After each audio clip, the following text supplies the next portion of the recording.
মাননীয় প্রধানমন্ত্রী জনাব তারেক রহমানকে ধন্যবাদ জানাই যে তিনি আমাকে এই গুরুত্বপূর্ণ একটি জায়গায় প্রশাসক নিয়োগ করেছে।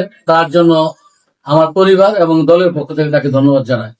আমি ন্যায়, নিষ্ঠা এবং সততার মাধ্যমে আমি এই প্রতিষ্ঠান কাজ করে যাব এবং আমি জনগণের একজন সেবক হতে চাই, যেটা অতীতে শেরপুরে কেউ করতে পারে নাই।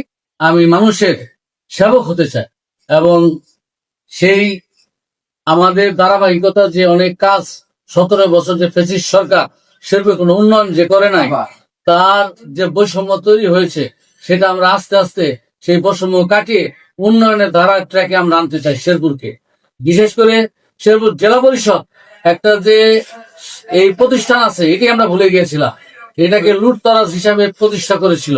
সেই থেকে আমরা বের হয়েছে, আমরা সাধারণ মানুষের সেবক হিসেবে কাজ করে যাব, এটাই আমার প্রত্যাশা।